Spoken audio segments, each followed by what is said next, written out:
Hi, in this video I want to talk to you about how to choose the right camera. And what I mean by that is the right camera for your needs, your specific needs, not just the right camera for a particular use. And in order to do that, I'm not going to make specific recommendations for camera models. Instead, I'm going to walk you through a process that I myself use when I'm choosing new gear. So sit back, relax, and let's get started. I would like to recommend that you look at your current equipment. If you have current equipment, I'd like you to look at it good and hard before making a new purchase, because it may just turn out that your existing equipment can do the job just fine and you're just lusting after new equipment. And that's all fine and good if you've got the budget to spend on it. But in case you're having to make sacrifices that are based on, let's call it the wrong priorities, then perhaps you want to rethink that decision. So that's the first step. Look at your current equipment. Try to love what you already have. Now, if you don't have a camera currently and you want to get one, and here I should probably specify that as a professional photographer, I'm looking at, pro level or mid-level to pro level DSLRs or mirrorless cameras. I'm not looking at the lower end models, although I know what they do and they do it just fine for the money that they cost. So that's what I'm going to be thinking about as I make this video. So if you're looking to get a new camera, then and you don't have existing equipment, then my gosh, you've got a ton of choices out there, and they're all fantastic. Really, the market has truly come into its own lately, and the choices that you have out there, my gosh. I mean, I look at the stuff that's coming out and I go, why wasn't this available when I bought my equipment? Because my situation is that I have plenty of equipment already. And for me, new equipment isn't a necessity, it's a nice to have. And therefore, I have to think long and hard about making a decision, because I have to justify it to myself, financially and from other points of view. I have a financial responsibility to myself, and then of course also to my family with the way I spend my money. And when I'm talking about a new camera, it could just be the price of the new camera, which is going to be somewhere around $2,000 to $3,000, or if I switch brands, it's going to run toward $10,000, because then you also have to consider the lenses and the speed lights. So those are all decisions that have to go through your head very carefully before you make them. The second step, guess what it's going to be? I'm once again going to recommend that you not get new equipment, and instead you find out if you can use your existing equipment even better than you have. Now, what do I mean by that? Well, here's one of my cameras that I've had since 2010. This is an Olympus EPL1.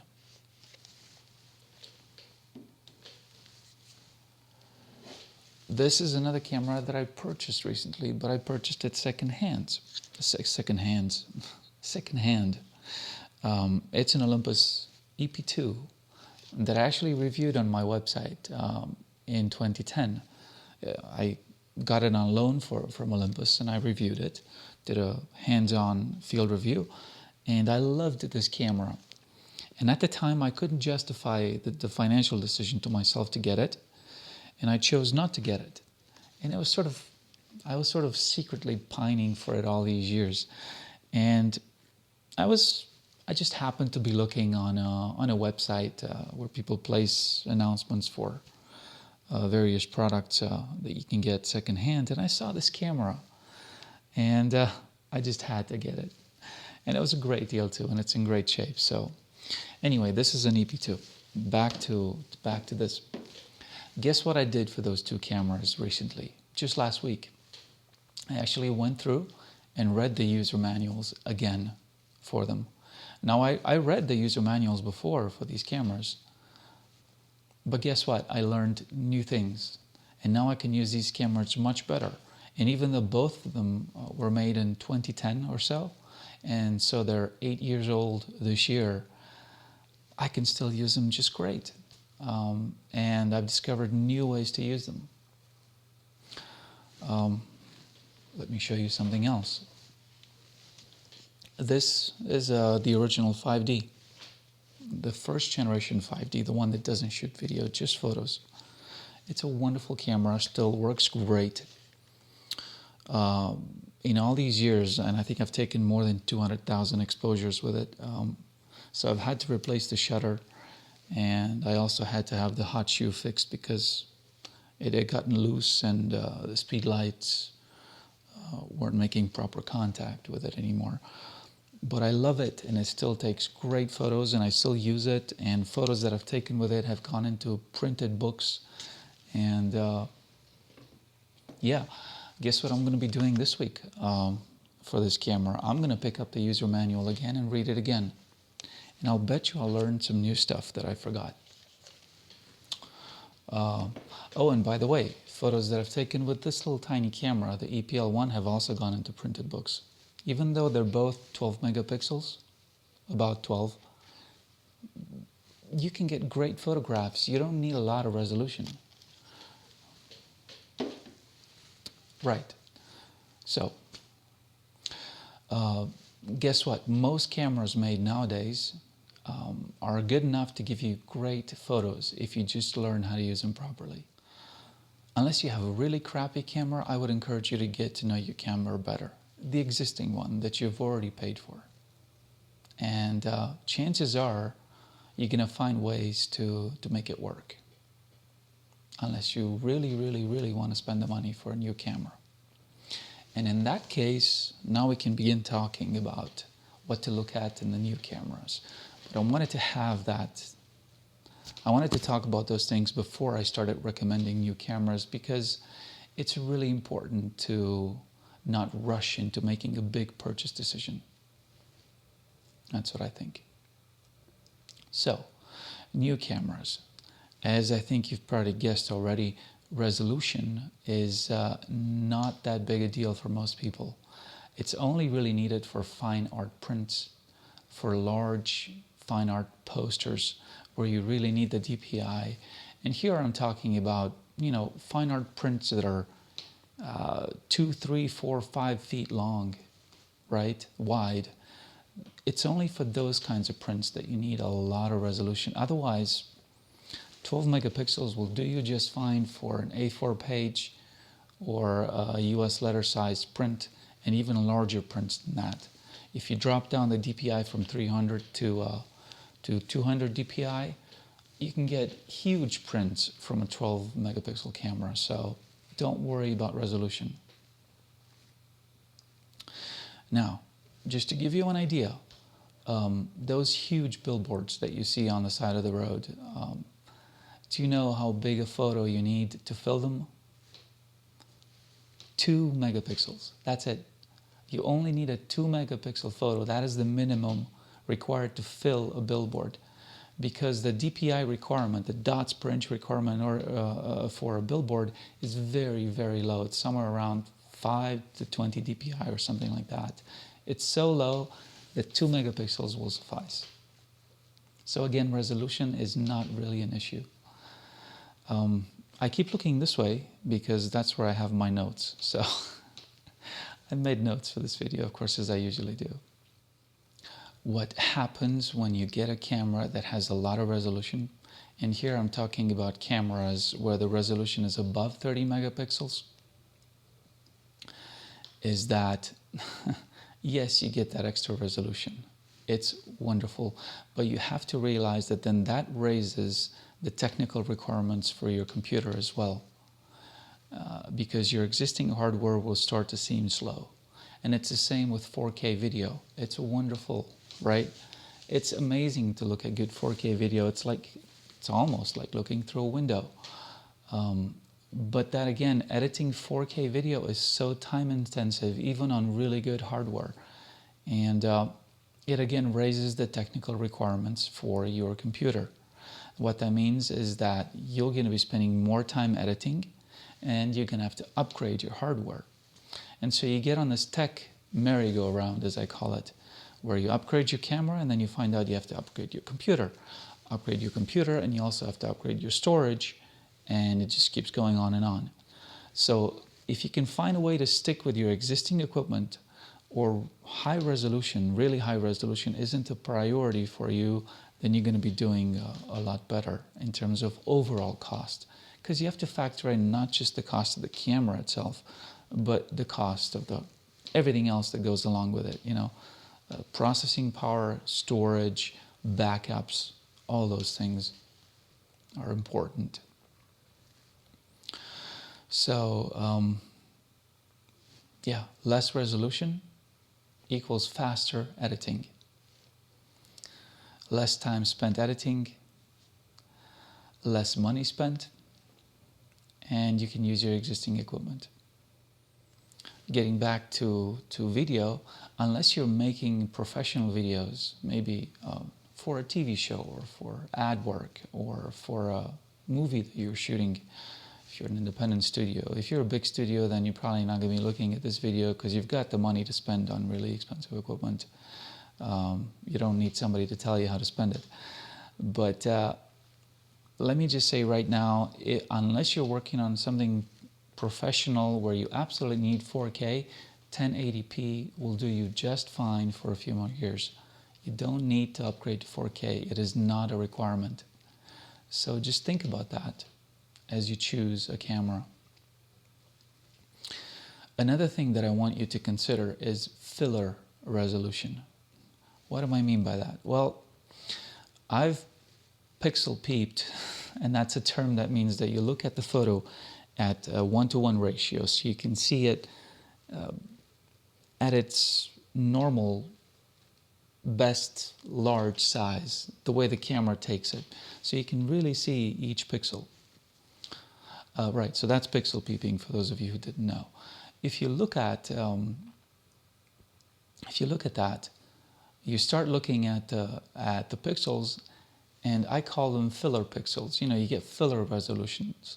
With some cameras, the pixels aren't telling part of the story.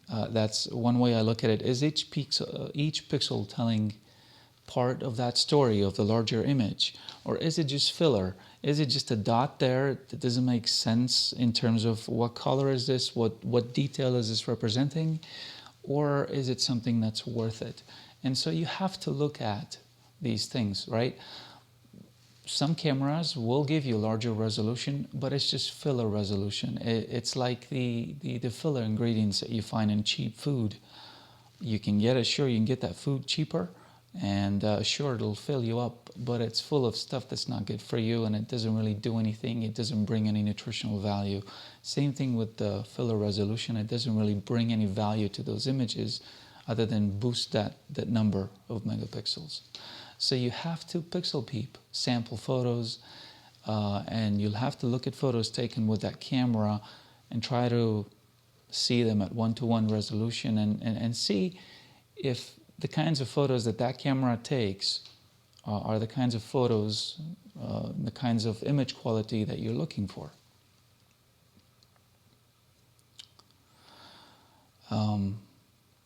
Now, I have to confess that I love all cameras. I adore looking at the new cameras that come out and at the specs, and I love the camera designs, and I love to, go and try out new cameras, but that doesn't mean I'm going to buy them all. I'd love to be able to, but you would need a really big photography budget in order to do that.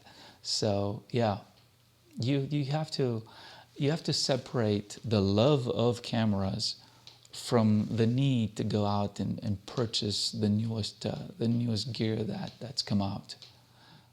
Here I've been talking to you about not needing a lot of resolution. At the same time, I'm thinking at some point in the future of getting a medium format camera, because I just want to see what that's like to take portraits, especially with it. It's to get that dimensionality to the photos. But I am fully aware that that decision will imply higher costs for the photo gear, and then higher costs for the computing power, higher costs for the storage and all of that. And that is why I'm postponing that decision for the future. Because it is something that has consequences. It's not just the gear itself. So you say, gee, I can definitely afford that camera. My God, the price on these medium format cameras has really dropped. But it's not just the camera, it's the lenses, it's the accessories, it's everything else that I've been talking about that you have to consider. There's no need to shoehorn both video and photography into the same camera. There are inherent problems that come into play when that happens. And I would strongly recommend that you separate the two things. At least that's what I plan on doing for my own equipment. So when I choose a camera, it'll be based on, is this for photography or for video? Does it take really good photos? Will it serve me properly in that area?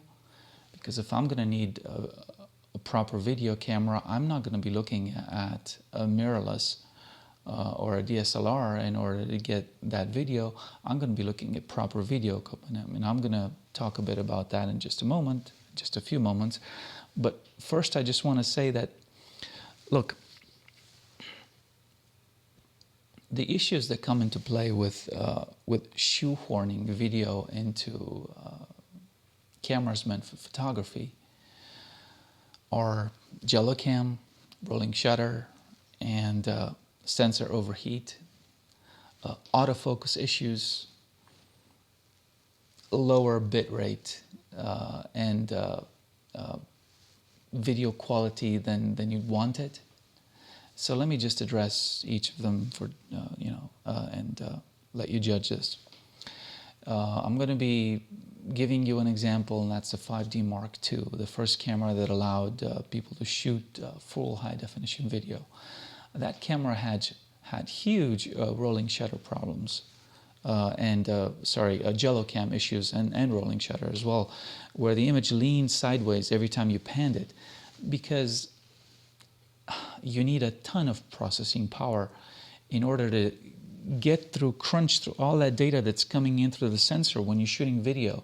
It's much more different with images, where, you're taking, 3, 4, 5 frames per second. With some of these cameras, faster cameras today, you can maybe take, 10, 20 frames per second, but it's still only that burst, and then the camera has time to process and write that information.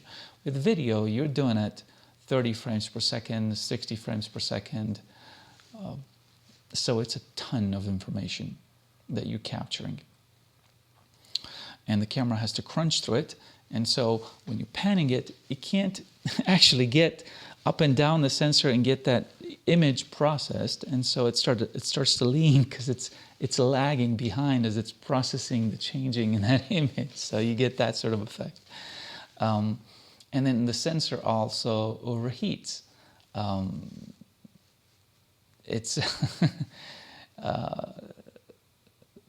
this is they've sort of solved this with 1080p video. The cameras don't overheat that much now anymore with that kind of video, although I'm shooting this on a first gen 7D from Canon, and this camera does overheat. So if I shoot video for about a half an hour with it, it'll shut down because the sensor, it won't allow me to shoot any more video because the sensor overheats, and I get a little warning on the display. So this, but now the issue comes in with 4K video. So sensor overheat has become an issue again. And then there's also the problem with the video quality. Ideally, you want 1080p. Ideally, you want 10-bit 422 video, and only 2 camera models offer that currently in camera. Some offer it 4:2 video externally, but it's only 8-bit. I don't know if there's any that offer full 10-bit 4:2 externally if you're recording through an HDMI cable to an external recorder. But internally, only 2 models offer it, and you know which ones they are if you're up on camera news. They're the GH5 and the GH5S. That's it.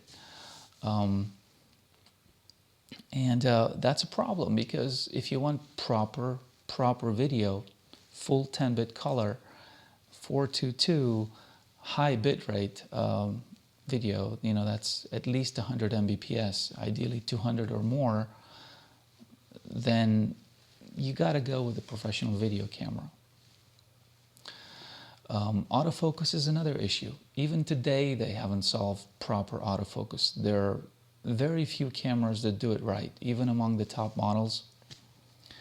And paradoxically, it's actually some lower priced models that do a better job with autofocus, with tracking your face when you're recording video, like vlogging or hand holding it. It's some cheaper cameras that do it better than the more expensive ones. Whereas professional video cameras, they have tack sharp focus, and they know how to stay on somebody's face, even when they're moving.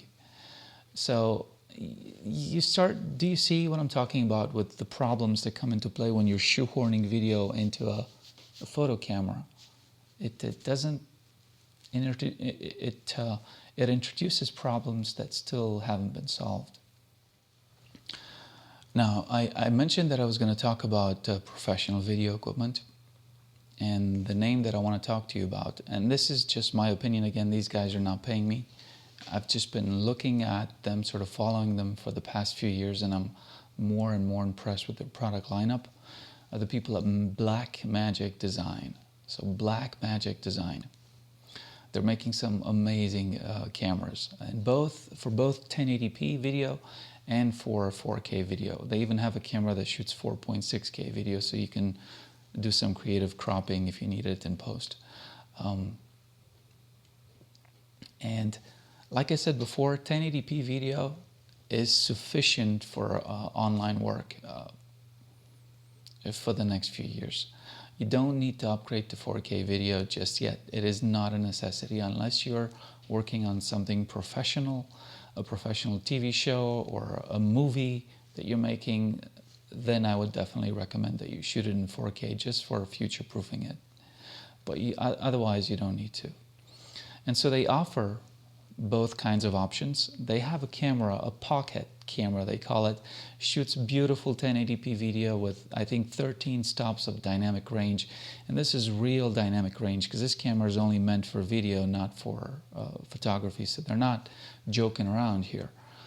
Proper autofocus, there's no sensor overheat, and uses a micro four thirds sensor, just like in this camera. And you can take your existing micro four thirds lenses, stick them onto that camera, and go right to work. I tell you, these small sensors, the micro four thirds sensors, are really good for when it comes to video, because they're smaller, easier for the processors to work with this, and because there's a lower surface area onto which you're capturing video, it doesn't overheat so much. It's easier to cool them. So I think we're going to be seeing some pretty interesting product offerings from people who make micro four thirds sensors in the coming years.